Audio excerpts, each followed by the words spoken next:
નમસ્કાર વિદ્યાર્થી મિત્રો, આપણે ઓનલાઈન એજ્યુકેશનની અંદર આપણે જે 17મો પાઠ છે આર્થિક સમસ્યાઓ અને પડકારો, ગરીબી અને બેરોજગારી, એના વિશે અભ્યાસ કરીશું. તો સૌથી પહેલાં કે ગરીબી એટલે શું? તો ભારતની અંદર જેમ જેમ વસ્તી વધારો થતો જાય છે તેમ તેમ ભારતની અંદર ગરીબીનું પ્રમાણ પણ વધતું જાય છે. ભારતની અંદર વર્તમાન સમયની અંદર મુખ્ય જો આર્થિક સમસ્યા હોય તો કે વસ્તી વધારો છે, ભાવ વધારો છે, કાળું નાણું છે, ગરીબી છે, બેકારી છે, ભૂખમરો છે, ભ્રષ્ટાચાર, આતંકવાદ, આ બધી આજના સમયમાં મુખ્ય આર્થિક સમસ્યાઓ છે. આપણે આ પ્રકરણની અંદર ગરીબી અને બેરોજગારી એના વિશે અભ્યાસ કરશું. તો સૌથી પહેલાં કે ગરીબી એટલે શું? તો આમ સામાન્ય અર્થ લઈએ તો કે ગરીબી એટલે કે એવા જે પાયાની જરૂરિયાતો છે, જીવનની મૂળભૂત અને પાયાની જરૂરિયાતો, જેવું કે અન્ન છે, વસ્ત્ર છે, રહેઠાણ, શિક્ષણ તથા આરોગ્યને લગતી સેવાઓ ન્યૂનતમ માત્રામાં, એટલે કે ઓછામાં ઓછી જે આવી સેવાઓ મળવી જોઈએ એ સેવાથી કોઈ વ્યક્તિ વંચિત રહી જાય અને એને જીવન ગુજારવા માટે દારૂણ પરિસ્થિતિ ઊભી થાય તો તેને ગરીબી તરીકે ઓળખવામાં આવે છે. અહીંયા ધ્યાન આપો કે ગરીબી એટલે શું? કે સમાજનો મોટો વર્ગ કે તેના જીવનની મૂળભૂત અને પાયાની જરૂરિયાતો જેવી કે અન્ન, વસ્ત્ર, રહેઠાણ, શિક્ષણ અને આરોગ્યની સેવાઓ ન્યૂનતમ માત્રામાં પણ ભોગવવાથી વંચિત રહીને જીવન ગુજારતો હોય ત્યારે સમાજની તેવી સ્થિતિને વ્યાપક કે દારૂણ ગરીબી કહેવાય છે. અને આવી સ્થિતિમાં જ સમાજમાં રહેતી વ્યક્તિને ગરીબ તરીકે ઓળખવામાં આવે છે. તો ગરીબ એટલે કે જેને પૂરતા પ્રમાણમાં અન્ન નથી મળતું, વસ્ત્ર નથી મળતા, રહેઠાણ નથી મળતા, શિક્ષણ નથી મળતું, આરોગ્ય નથી મળતું, એવી વ્યક્તિ જેવી આવી સ્થિતિમાં રહેતી હોય તેને ગરીબ ઓળખવામાં આવશે. એના પછી છે કે ગરીબી નીચે રહેતા લોકો, જેને આપણે બીપીએલ લોકો તરીકે પણ ઓળખીએ છીએ, જે આપણે બીપીએલ રેશન કાર્ડ પણ આવતું હોય છે કે જેને સસ્તા ભાવની દુકાનમાં અનાજ મળતું હોય છે. બીપીએલનું ફૂલ ફોર્મ થશે બિલો પોવર્ટી લાઇન, એટલે કે ગરીબી રેખા નીચે જીવતા લોકો. હવે આ ગરીબી છે આમ તો ગુણાત્મક ખ્યાલ છે કે કુટુંબની અથવા વ્યક્તિ દીઠ જે વાર્ષિક આવક થતી હોય એ આવક સરેરાશ કરતાં જેની આવક એકદમ ન્યૂનતમ હોય એ વ્યક્તિને ગરીબ તરીકે ઓળખવામાં આવતો હોય છે. હવે આપણે ગરીબના લક્ષણો શું, કે ગરીબ કોને કહેવાય? પહેલો મુદ્દો છે કે જે વ્યક્તિને 2 ટક પૂરતું ભોજન ન મળતું હોય, એટલે કે વ્યક્તિને જીવન જીવવા માટે સામાન્ય દિવસની અંદર 2 ટાઈમ ભોજન મળવું જોઈએ, પણ જે વ્યક્તિને દિવસની અંદર 2 ટક પૂરતું ભોજન પણ ન મળતું હોય તેને ગરીબ કહેવામાં આવશે. બીજું છે કે રહેવા માટે પૂરતી માત્રામાં મોકળાશવાળી જગ્યા પ્રાપ્ત ન થઈ હોય. સામાન્ય રીતે દરેક લોકોને રહેવા માટે સુવિધા ઉપલબ્ધ હોય છે, પણ જે વ્યક્તિઓ પાસે રહેવા માટે પૂરતી પ્રમાણમાં મોકળાશવાળી જગ્યા નથી, કે જે ગંદકીવાળો વિસ્તાર હોય, ભીડભાડવાળો વિસ્તાર હોય, ત્યાં ખૂણે કાચરે રહેતો વ્યક્તિ હોય, અથવા તો હરતું ફરતું રખડતું જીવન જીવતો હોય કે જેનું કોઈ સ્થાયી જીવન ના હોય, તો એને પણ ગરીબ તરીકે ઓળખવામાં આવશે. બીજું છે કે ના છૂટકે ગંદા વસવાટ કે સ્લમ વિસ્તારમાં વસવાટ કરવો પડતો હોય છે. બીજું કે આ ગરીબ વ્યક્તિઓ છે સ્લમ એરિયા, એટલે કે એકદમ ગરીબ એરિયા હોય છે, એની અંદર ના છૂટકે એને ગંદા અને આવા ગરીબ એરિયાની અંદર એને વસવાટ કરવો પડતો હોય છે. બીજું છે કે તેની આવક નિર્ધારિત અપેક્ષિત આવક કરતાં પણ ઓછી હોય.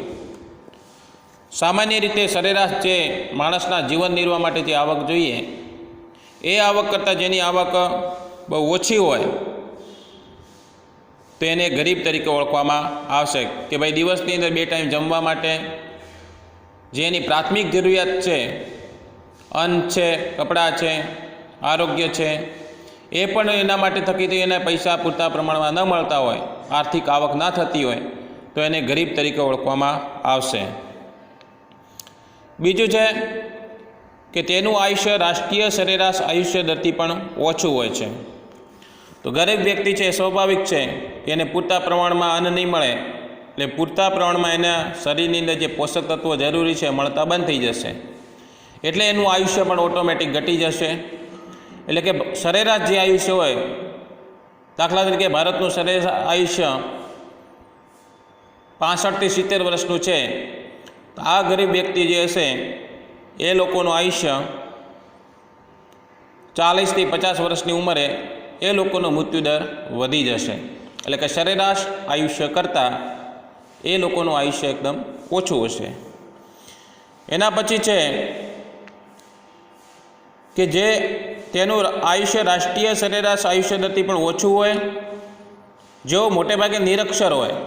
હવે આ ગરીબ વ્યક્તિઓ હોય, નાનપણથી જ એમને જીવન નિર્વાહ માટે મજૂરી કરવા જવું પડતું હોય છે, એટલે કે શિક્ષણ મેળવી શકતા નથી. તો આ લોકો નિરક્ષર હોય છે, એટલે કે અભણ હોય છે. બીજું કે તેઓ સતત પોષણક્ષમ આહારના અભાવે નાના મોટા રોગોથી પીડાતા હોય છે.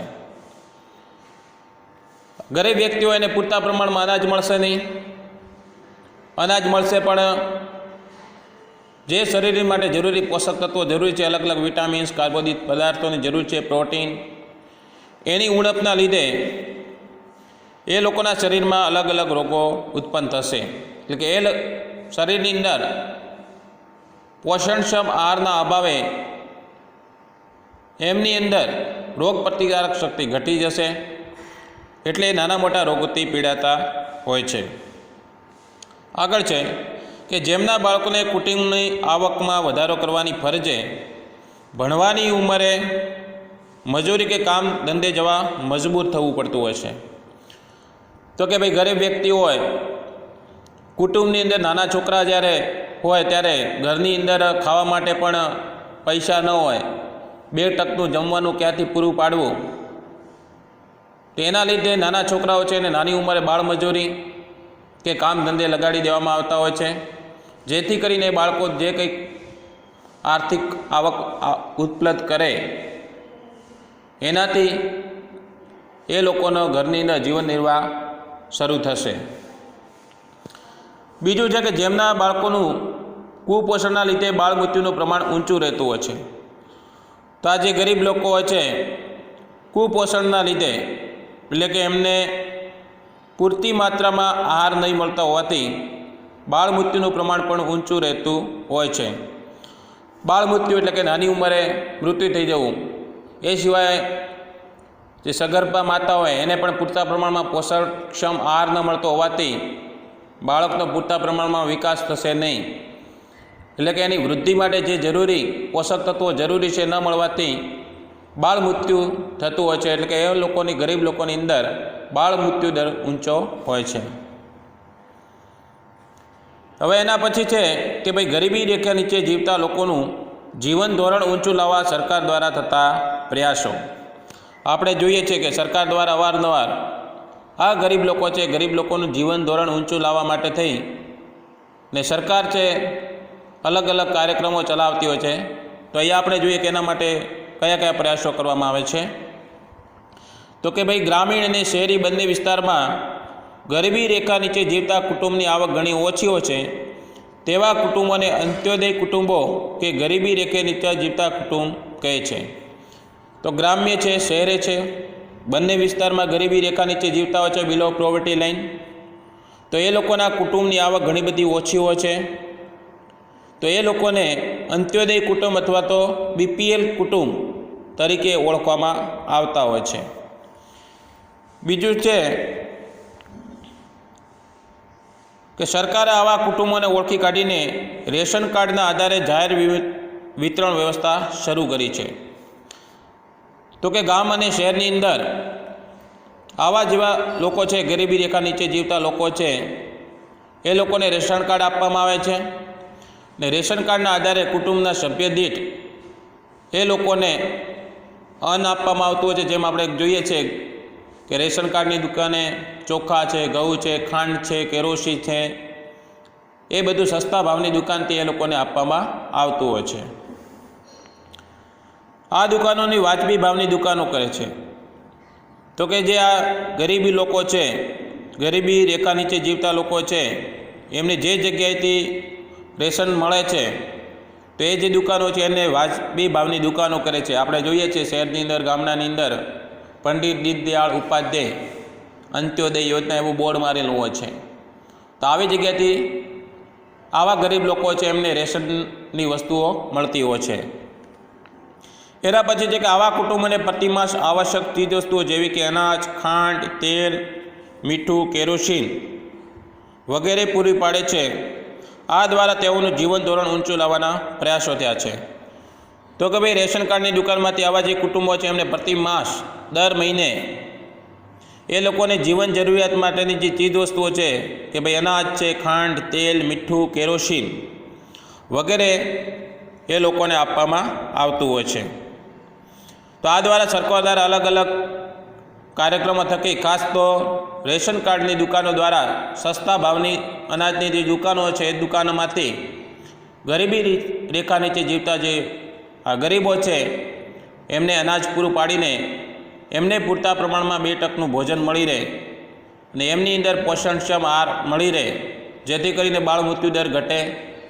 કુટુંબની અંદર જે નાના છોકરાઓ છે કે જેમને બાળમજૂરી કરવી પડે છે, કામ ધંધે લાગવું પડે છે, તો એ લોકોને પૂરતા પ્રમાણમાં જો જે પ્રાથમિક જરૂરિયાત છે અન્ન ખોરાક મળી રહેશે તો એ સારી રીતે ભણી શકશે। તો આવી રીતના સરકાર દ્વારા ગરીબી રેખા નીચે જીવતા લોકો માટે અવારનવાર અલગ અલગ પ્રયત્નો કરવામાં આવતા હોય છે।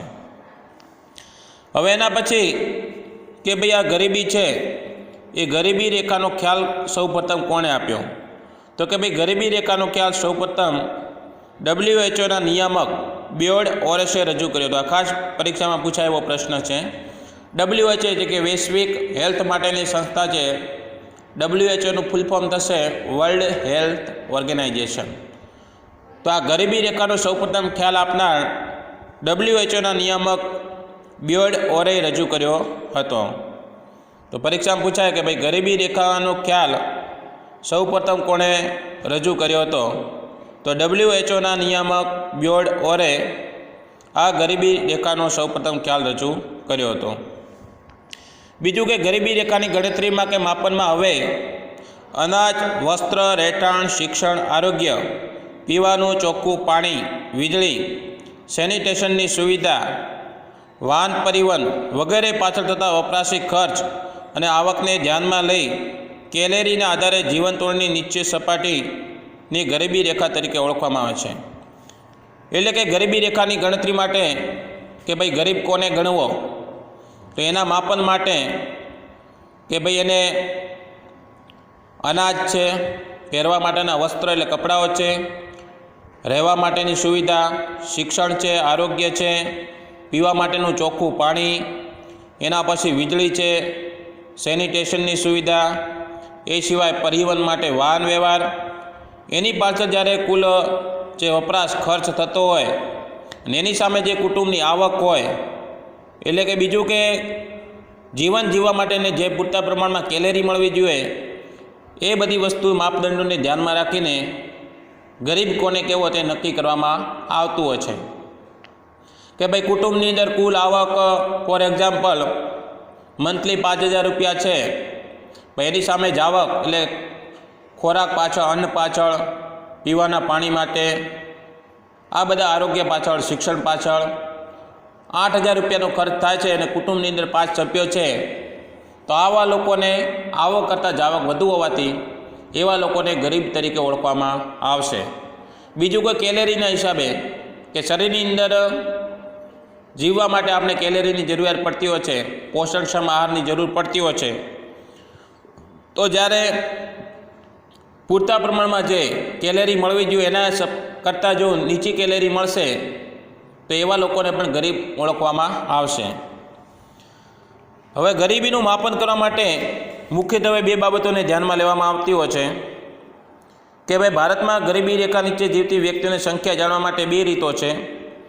પહેલી રીત છે કે કોઈ એક કુટુંબ દ્વારા વિભિન્ન વસ્તુ કે સેવાઓ પાછળ કરવામાં આવેલ ખર્ચના આધારે, એટલે કે કોઈ કુટુંબ હોય એ કુટુંબની અંદર ખોરાક છે, વસ્ત્ર છે, શિક્ષણ છે, આરોગ્ય છે, એની પાછળ કુલ જે ખર્ચો કરવામાં આવતો હોય એના આધારે ગરીબીનું માપન કરવામાં આવતું હોય છે.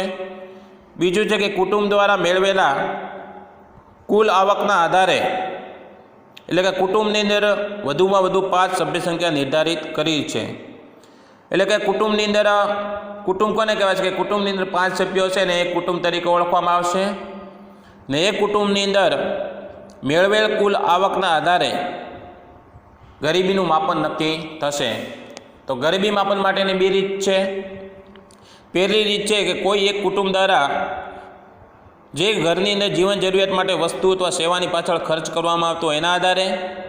બીજું છે કે કુટુંબ દ્વારા મેળવેલ કુલ આવકના આધારે, અને કુટુંબની અંદર કેટલા સભ્યોને નિર્ધારિત કરવામાં આવે છે? 5 સભ્યોને નિર્ધારિત કરવામાં આવ્યા છે. હવે બીજું ગરીબીના અહીંયા બે પ્રકારો પાડવામાં આવે છે. એક છે નિરપેક્ષ ગરીબી ને બીજું છે સાપેક્ષ ગરીબી. નિરપેક્ષ ગરીબી એટલે કે સમાજના લોકો કે અનાજ, કઠોળ, દૂધ, શાકભાજી, કપડાં જેવી પ્રાથમિક જરૂરિયાતો લઘુત્તમ બજાર ભાવે પણ પ્રાપ્ત કરી શકતા સમર્થ ન હોય તેઓ નિરપેક્ષ રીતે ગરીબ છે તેમ કહેવાય. નિરપેક્ષ ગરીબી એટલે કે સમાજની અંદર, દેશની અંદર જે લોકો ખોરાક માટે અનાજ છે, કઠોળ છે, દૂધ છે, શાકભાજી આવી જે પ્રાથમિક જરૂરિયાતો પૂરી કરવા માટે પણ એ બજારમાંથી વસ્તુ ખરીદી શકતા ન હોય અને કુપોષણનો ભોગ બનતા હોય છે, તો એવા લોકોને ગરીબ કહેવા પડે. આ ગરીબી કેવી કહેવાશે? નિરપેક્ષ રીતે ગરીબ છે એમ કહેવામાં આવશે. કહેવાનો મતલબ કે નિરપેક્ષ ગરીબી એટલે સમાજની અંદર જે લોકો પોતાના જીવન નિર્વાહ માટે અનાજ છે, કઠોળ છે, દૂધ છે, શાકભાજી છે, કપડાં છે એવી જીવનની પ્રાથમિક જરૂરિયાતો પણ પૂરી કરવા માટે સક્ષમ ન હોય તો એવી લોકોને નિરપેક્ષ ગરીબી તરીકે ઓળખવામાં આવશે. બીજો છે કે સાપેક્ષ ગરીબી. સાપેક્ષ ગરીબી એટલે કે સમાજના જુદી જુદી આવક ધરાવતા વર્ગમાંથી જો કોઈ જૂથ અન્ય કરતાં ઓછી આવક મેળવતો હોય તો તે સાપેક્ષ રીતે ગરીબ છે તેમ કહેવાય. કે ભાઈ સમાજની અંદર દરેક લોકોની આવક અલગ અલગ હોય છે. એ સમાજની અંદર કોઈ એક વર્ગ રહેતો, એ વર્ગની અંદર સરેરાશ જે આવક હોય, એટલે કે બીજાની જે આવક હોય એના કરતાં પોતે ઓછી આવક મેળવતો હોય તો એને સાપેક્ષ ગરીબી કહેવાશે. એક્ઝામ્પલ તરીકે ધારો કે કોઈ એક સમાજનો વર્ગ છે, એની અંદર એ નામનો વ્યક્તિ છે, એની વાર્ષિક 10,000 રૂપિયા આવક છે, બીજાની 20,000 રૂપિયા આવક છે, ત્રીજાની 30,000 છે. હવે એ 3 વ્યક્તિઓની આવક જુદી જુદી છે.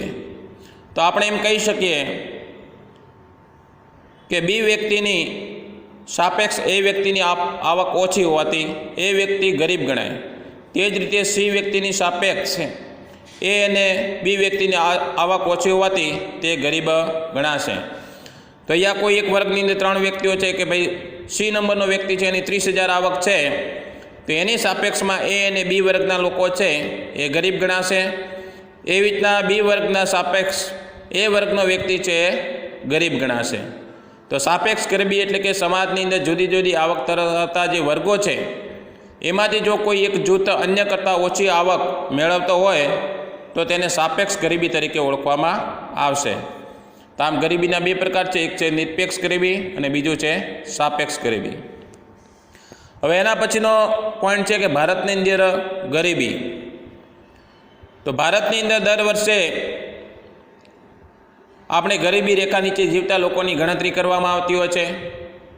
એના માપદંડો છે કે કુટુંબની અંદર કુલ થતી આવક અથવા તો જીવન જરૂરિયાત માટે જે જરૂરી વસ્તુઓ અથવા સેવાઓનો લાભ ન લઈ શકતા હોય એના આધારે ગરીબી રેખા નીચે જીવતા લોકોની સંખ્યાની ગણતરી કરવામાં આવતી હોય છે.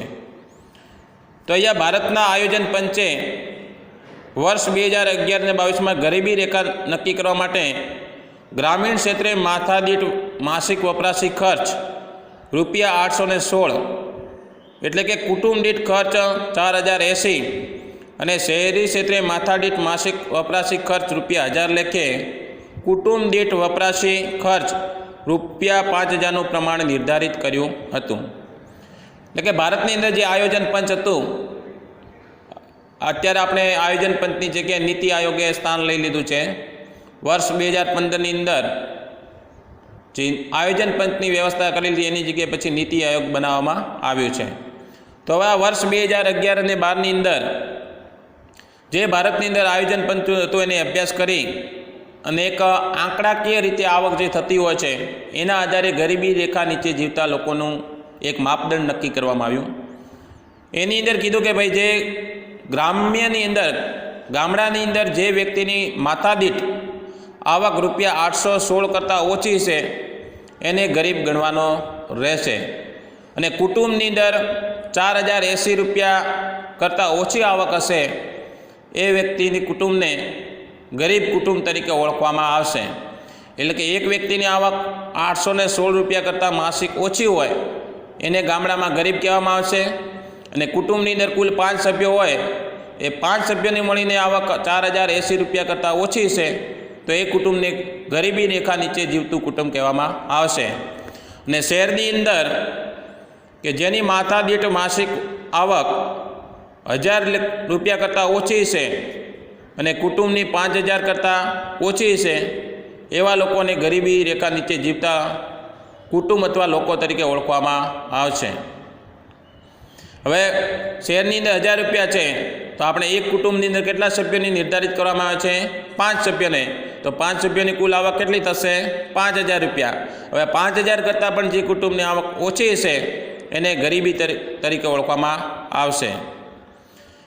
એટલે કે વપરાશી ખર્ચને પહોંચી વળવા એટલી માથાદીઠ માસિક આવક ઓછામાં ઓછી મળવી જોઈએ.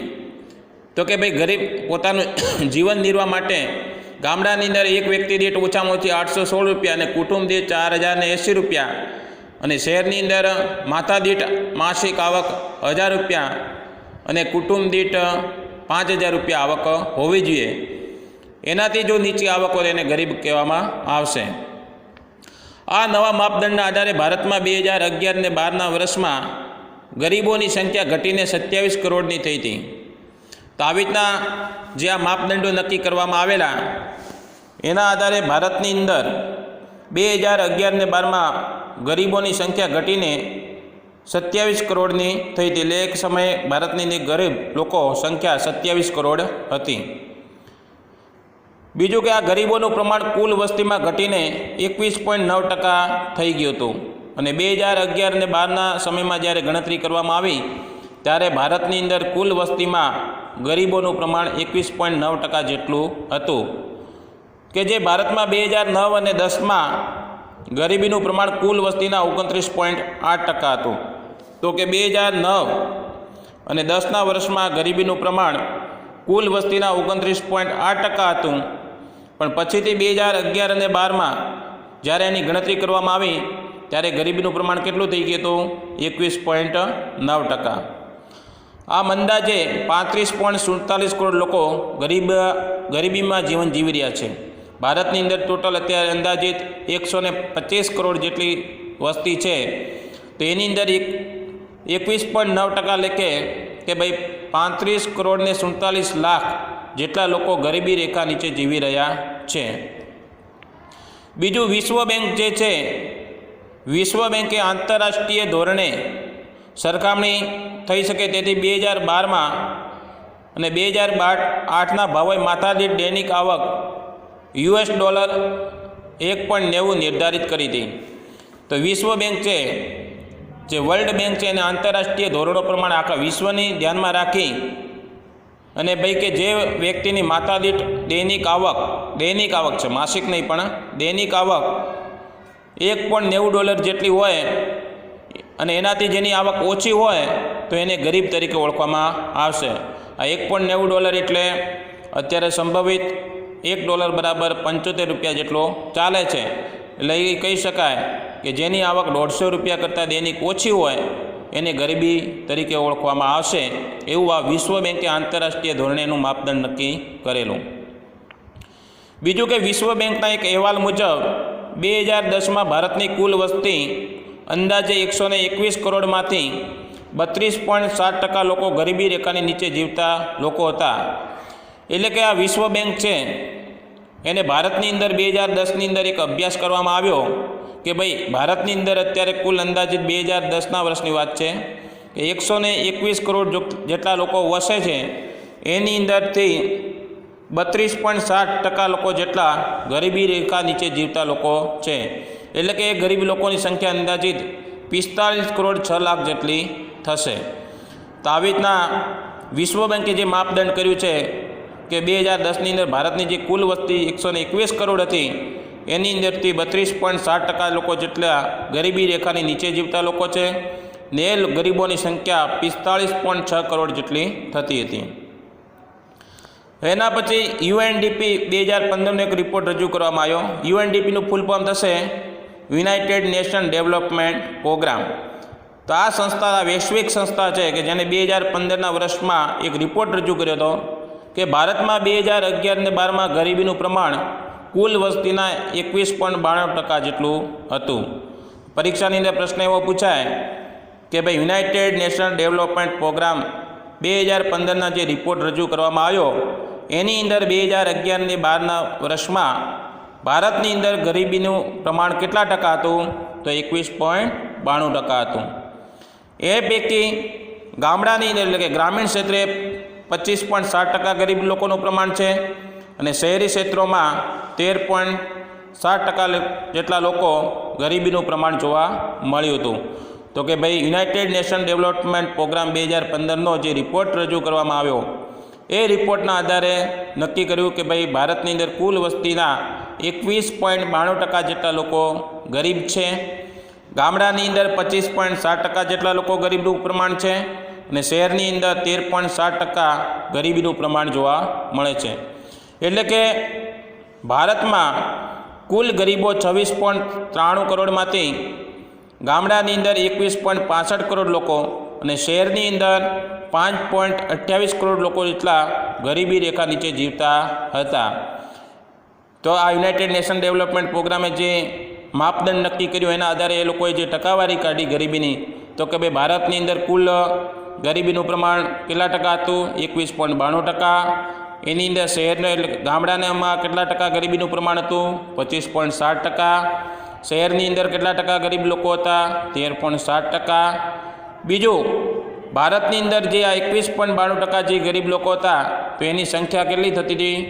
26.93 કરોડ લોકો જેટલા ગરીબો હતા. એનાથી ગામડાની અંદર 21.65 કરોડ લોકો ગરીબ છે અને શહેરની અંદર 5.28 કરોડ લોકો ગરીબી છે. તો આમ ભારતમાં સૌથી વધુ ગરીબીનું પ્રમાણ ધરાવતું રાજ્ય છત્તીસગઢ રાજ્ય છે કે છત્તીસગઢ રાજ્યની અંદર 36.93% જેટલું ગરીબીનું પ્રમાણ છે. આ પરીક્ષામાં ખાસ પ્રશ્ન પૂછાયો છે કે ભારતમાં સૌથી વધુ ગરીબીનું પ્રમાણ ધરાવતું રાજ્ય કયું છે? તો છત્તીસગઢ.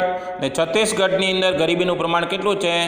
36.93%.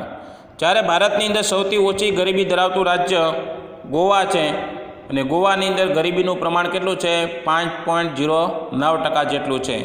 આમ સૌથી વધારે ગરીબી પ્રમાણ ધરાવતું રાજ્ય છત્તીસગઢ 36.93% અને સૌથી ઓછી ગરીબીનું પ્રમાણ ધરાવતું રાજ્ય ગોવા છે અને ગોવાની અંદર કેટલું પ્રમાણ છે? 5.09%. બીજું હવે ગુજરાતની અંદર જોવા જઈએ તો કે ભાઈ ગુજરાતમાં ગરીબીનું પ્રમાણ 16.63% જોવા મળ્યું છે. આ પણ પરીક્ષામાં પ્રશ્ન પૂછાયો છે કે ગુજરાતની અંદર ગરીબીનું પ્રમાણ કેટલા ટકા છે? તો ગુજરાતની અંદર ગરીબીનું પ્રમાણ 16.93% જેટલું છે. આમ ભારતમાં સરેરાશ 30%થી વધુ ગરીબીનું પ્રમાણ ધરાવતા રાજ્યોમાં છત્તીસગઢ, પછી આસામ, ઉત્તર પ્રદેશ, મણિપુર, બિહાર, અરુણાચલ પ્રદેશ, ઝારખંડ, ઓડિશા વગેરે છે. તો ભારતની અંદર એવા ઘણા બધા રાજ્યો છે કે જ્યાં 30% કરતાં પણ ગરીબીનું પ્રમાણ વધારે હોય. તે રાજ્યોમાં છત્તીસગઢ આવશે, આસામ આવશે, ઉત્તર પ્રદેશ, મણિપુર, બિહાર, અરુણાચલ પ્રદેશ, ઝારખંડ, ઓડિશા વગેરે છે. હવે એનાથી પછી કે ભારત વિપુલ પ્રમાણમાં કુદરતી સંસાધનો અને અપાર કુદરતી બક્ષિસથી સમૃદ્ધ છે, પરંતુ આ વિપુલ સંસાધનનો સુયોગ્ય લાભ ઉઠાવવાની ક્ષમતાનો અભાવ, શિક્ષણ, તાલીમ અને કૌશલ્યના અભાવે વર્ષોના ખામીયુક્ત આયોજનના લીધે આ કુદરતી સંપત્તિના લોકોના કલ્યાણ અને સુખાકારી અર્થે જોઈએ તેટલો ઉપયોગ નહીં થઈ શકવાને કારણે લોકોમાં ગરીબીનું પ્રમાણ ઘટ્યું નહીં. તેથી કહેવાય છે કે ધનિક ભારતમાં ગરીબો વસે છે. હવે ભારત છે એની અંદર આપણે ત્યાં કુદરતી સંસાધનો વિશાળ પ્રમાણમાં છે. કુદરતની બક્ષિસથી આપણે ત્યાં જંગલો વિપુલ પ્રમાણમાં છે. જમીનની અંદર ખનિજ તત્વોનું પ્રમાણ વધારે છે. ભારત એ ખેતી પ્રધાન દેશ છે. પણ વિપુલ સંસાધનો હોવા છતાં આપણે ત્યાં શિક્ષણનો અભાવ, તાલીમની વ્યવસ્થાનો અભાવ, સ્કિલ જે જોઈએ એ કૌશલ્યનો અભાવ, આવી રીતના ખામીયુક્ત વ્યવસ્થિત આયોજનના અભાવે જે આ કુદરતી સંપત્તિ છે એનો આપણે લોકોની સુખાકારી અને કલ્યાણકાર માટે ઉપયોગ કરી શક્યા નહીં. એટલા માટે આપણે ત્યાં ગરીબોનું પ્રમાણ આપણે ઘટાડી શક્યા નથી. એટલા માટે કહેવાય છે કે ભાઈ ધનિક ભારતની અંદર ગરીબો વસે છે. એટલે કે ભારતની અંદર જે લોકો ધનિક છે એમના જોડે પુષ્કળ પ્રમાણમાં આવકના સ્ત્રોત છે, અને જે લોકો એકદમ ગરીબ છે એ લોકો જોડે 2 ટક ખાવાનું પણ મળતું નથી. એટલા માટે ધનિક ભારતમાં ગરીબો વસે છે એવું કહેવાય છે. બીજું છે કે ગરીબો કઈ રીતના હોય છે, તો કે ગ્રામીણ ક્ષેત્રે ગરીબો અને શહેરી ક્ષેત્રે ગરીબો. તો આ ગરીબો કઈ રીતના ઓળખવામાં આવશે, તો કે ભાઈ ગ્રામીણ ક્ષેત્રે વસતા ગરીબો મોટાભાગે જમીન વિહોણા, ખેત મજૂરો, ગૃહ ઉદ્યોગો કે કુટીર ઉદ્યોગના કારીગરો, સીમાંત ખેડૂતો, ભિખારીઓ, વેઠિયા મજૂરો, જંગલ કે પહાડી વિસ્તારમાં રહેતા લોકો, જનજાતિઓ, કામચલાઉ કારીગરો જે ગરીબી રેખાની નીચે જીવન જીવી રહ્યા છે. તો ગામડાની અંદર જોઈએ છે કે ગામડાની અંદર મુખ્ય વ્યવસાય ખેતી છે, પણ ગામડાની અંદર એવા ઘણા લોકો છે કે જમીન વિહોણા છે, કે જેમની પાસે જમીન નથી, આવક માટે કંઈ સ્ત્રોત નથી. એ સિવાય એવા ખેત મજૂરો છે કે ખેતરની અંદર મજૂરી કરીને પોતાનું દૈનિક ભરણ પોષણ કરતા હોય છે. એ સિવાય નાના નાના ગૃહ ઉદ્યોગો હોય, જેમ આપણે ગામડાની જઈએ કે નાના નાના ગૃહ ઉદ્યોગો હોય કે જે મહિલાઓ હોય છે ઘરે બેસીને અલગ અલગ વસ્તુઓ બનાવતી હોય છે, ગૃહ ઉદ્યોગો ચાલતા હોય છે. એવી રીતના કુટીર ઉદ્યોગ છે. એ સિવાય ગામડાની અંદર જે કારીગરો છે, સુથાર છે, લુહાર છે. એ સિવાય સીમાંત એટલે કે નાના ખેડૂતો છે, ભિખારીઓ છે, જંગલ કે અથવા તો પહાડી વિસ્તારમાં જે રહેતા લોકો છે, આ બધા ગ્રામીણ ક્ષેત્રને શું કહેવામાં આવશે, ગરીબો, કે જે ગરીબી રેખા નીચે જીવન ગુજારી રહ્યા છે. બીજું શહેરી ક્ષેત્રની અંદર ગરીબો કોણ છે, તો કે શહેરી વિસ્તારમાં વસતા ગરીબોમાં કામચલાઉ મજૂર, બેરોજગાર, દૈનિક શ્રમિક, ઘર નોકર, રિક્ષા ચાલક, ચા નાસ્તો, લારી ગલ્લા કે હોટલ ઢાબા પર કે ઓટો ગેરેજમાં કામ કરનારા શ્રમિકો, ભિક્ષુકો કે જે પોતાની ન્યૂનતમ જીવન જરૂરી વસ્તુઓ પણ સંતોષી શકતા નથી અને ગરીબાઈમાં સબળી રહ્યા છે. શહેરની અંદર આપણે જોતા હોઈએ છીએ કે અમુક કામચલાઉ મજૂર હોય છે. કામચલાઉ મજૂર એટલે કે એ લોકોને કંઈ કામનું નક્કી હોતું નથી, ફિક્સ હોતું નથી. કામ મળ્યું તો ઠીક છે, ના મળ્યું તો દિવસમાં ભૂખું પણ રહેવું પડે, આવી પોઝિશનો છે. એ સિવાય બેરોજગાર દૈનિક શ્રમિક કે ડેલી એમને કંઈ કામ હોતું નથી. ક્યારેક કામ મળે પણ ખરા, ક્યારેક કામ ના પણ મળે, ને જે તેમને કામ મળે એમાં આવક બહુ ઓછી હોય છે. એટલે કે એ આવકમાંથી એમનું કુટુંબનું ભરણ પોષણ ના થઈ શકે અને ભૂખ્યા રહેવું પડે એવી હાલત હોય છે. એ સિવાય ઘરના નોકર છે, રિક્ષા ચલાવીને જે પોતાનું દૈનિક આવક મેળવતા એવા, ચા નાસ્તાની લારીવાળા, ગલ્લાવાળા, પછી હોટલ કે ઢાબા ઉપર જે કે ઓટો ગેરેજમાં કામ કરતા શ્રમિકો છે, ભિક્ષુકો છે. આ બધા પોતાના જીવન માટે જે જીવન જરૂરી વસ્તુઓ પણ સંતોષી શકતા નથી, એવા લોકો ગરીબાઈમાં સાંપડી રહ્યા છે. ઓકે, તો આપણે અહીં સુધી રાખીએ. Thank you.